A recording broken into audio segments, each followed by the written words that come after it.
Hi everyone, it's only Becky.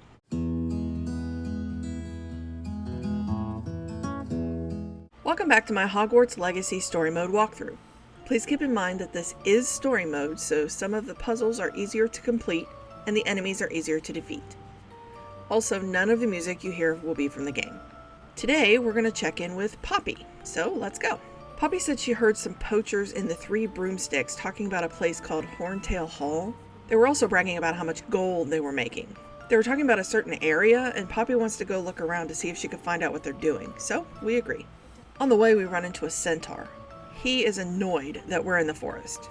He says he sees more and more wizards in the forest in league with the poachers. We insist we're not like them and that we're trying to stop them. He says he hopes that's true, and he lets us by. Poppy says that could have gone worse. Centaurs do not like wizards. Eventually, we come upon a poacher campsite. It looks like they left quickly and recently. We find weapons made of goblin metal, which seems out of place in a poacher camp. Okay, we move on and find another poacher camp. We decide to take a closer look.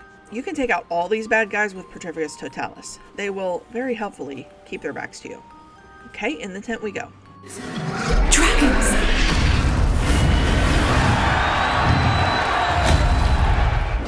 Alrighty, so turns out it's an illegal dragon fighting ring. Poppy says it's no wonder the poachers were in Hogsmeade so much. They must have been taking bets.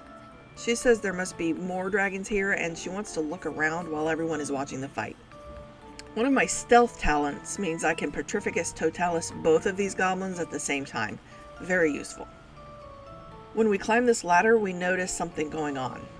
Oh, Poppy's right, there is another dragon. She's chained, but she's putting up a good fight. We decide to rescue her. On our way, we go into a room with a cage in it. When we look closer, we see that it's a dragon egg, a Hebridean black to be exact. We Alohomora the lock and take the egg. Okay, into the larger room, we make quick work of the bad guys. Then, more show up.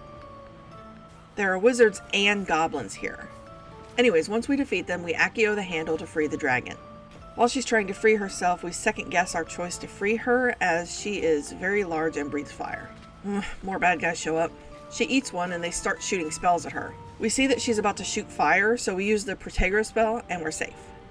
Not so much for the bad guys.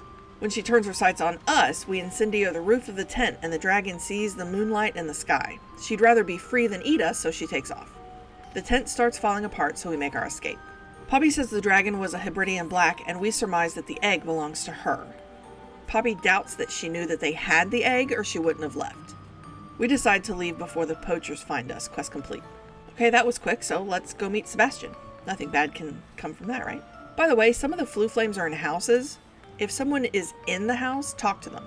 They'll ask for a potion, and if you have it, give it to them, and they'll give you several in return. Anyways, we meet Sebastian, and he says he realized that this particular place is the view in the triptych. While he was waiting, he discovered an abandoned mine nearby, as you do. The mine was surrounded by Ranrock's loyalists. Sebastian believes that they might be searching it like they did Rookwood Castle and Isadora's Manor. We agree to check out what they're doing, but we need to be discreet. So we start up the hill. We disillusion ourselves, but then we accidentally walk in front of the goblin and not behind him, so he sees us. Fighting it is. After we defeat them, we continue on following the rail tracks. More goblins. After we defeat them, we continue on into the mine. I'm not going to take you through the whole mine because it's just like every other cave we've been in. You know, defeat the bad guys, move on, defeat the bad guys, move on. So I'll skip to the end.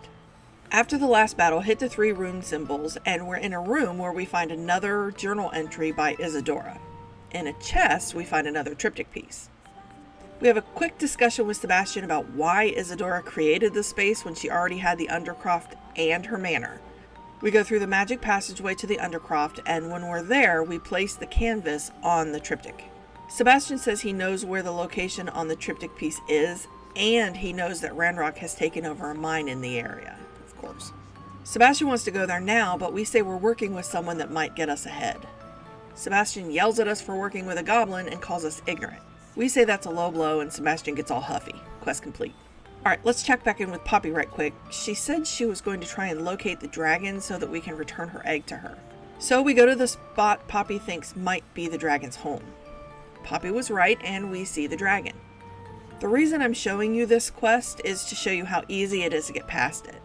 Since we're in story mode, not only do we not take much damage from the dragon, but we also have tons of Wiggenweld. You're supposed to hide behind these barriers to keep from getting hit with the fire, but I just sprint straight through. On PC, you hit shift to sprint. It takes no time at all to get through, and we return the egg. She's grateful to us, and she decides not to eat us. So when we first started this quest with Poppy, she said her gran was supposed to send her a package, but never did. So now, she says she can't understand why the poachers haven't tracked us down after everything we did. And then, all of a sudden, she says, "Oh no, we have to leave right now." Apparently she needs to send an owl. And we're back in Hogsmeade, quest complete. Incidentally, if you give this guy gold, he'll get a new instrument. He caps out at 5 or 6, I can't remember. So just keep an eye out for him. Anyway, sorry about the short video this time, but I'm going to end here. Join me next time when we check in with Lodgok. Thanks for watching, and I'll see you next time. Bye!